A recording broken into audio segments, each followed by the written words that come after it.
இன்று முதலே இந்த தேர்தல் நடத்தை விதிகள் அமலுக்கு வந்ததால் உடனடியாக பறக்கும் படை நிலை குழுக்கள் SST, FST அந்த குழுக்களை உடனடியாக GPS கருவி பொருத்திய வாகனங்கள் ஒதுக்கீடு செய்யப்பட்டு அதற்கான அலுவலர்கள் இன்று முதல் செயல்பட இருக்கிறார்கள். மொத்தம் 3 நேரத்தில், அதாவது 8 மணி நேரம், 24 மணி நேரத்தில் 3 குழுக்களாக ஒவ்வொரு இதுலேயும் 3 வாகனங்கள் இயக்குவது போல அமைக்கப்பட்டுள்ளது. இந்த தேர்தல் அமலுக்கு வந்தவுடனே பொதுமக்கள் அனைவரும் தெரியும், உரிய ஆவணமின்றி தொகை 50,000 ரூபாய் போன தேர்தலில் சொன்ன மாதிரி இன்னும் அதே இதை தான் இருக்குது. 50,000 மேலே போனால் அதுக்கு ஆனால் என்ன காரணமோ அதை கொண்டு போகணும். அதே மாதிரி என்ன ஆவணங்களுடன் போட்டு போகணும்.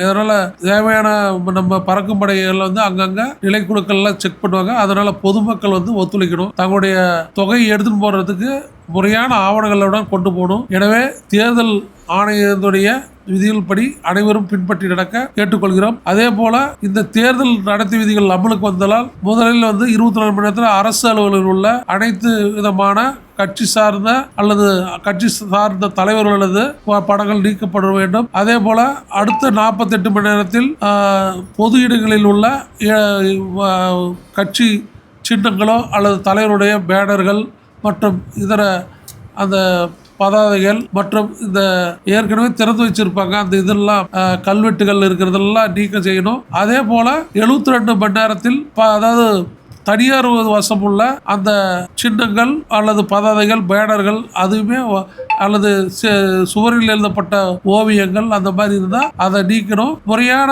அதாவது நகராட்சி பகுதியிலோ அல்லது பஞ்சாயத்தில் இருக்கிற எதுவுமே அனுமதி கிடையாது.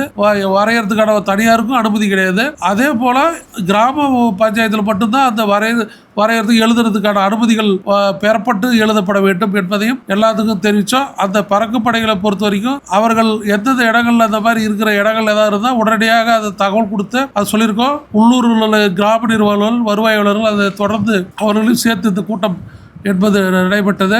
அதே போல இந்த திருச்செங்கோடு சட்டமன்ற தொகுதி பொறுத்த வரைக்கும் 2 பேர் உதவி தேர்தல் நடத்தல், ஒருவர் வட்டாட்சியர், இன்னொருவர் முனிசிபல் கமிஷனர், 2 பேர் இருக்காங்க. எனவே இந்த முக்கியத்துவம் கருதி பொதுமக்கள் அனைவரும் ஒத்துழைப்பிருக்கும். அதே மாதிரி எந்த பாகுபாடு இன்றியும் ஜனநாயக ரீதியாக நடைபெறும் இந்த தேர்தலை மக்கள் சிறப்பாக நடைபெற ஒத்துழைக்க வேண்டும் என்று வேண்டுகோள் விடுக்கிறேன்.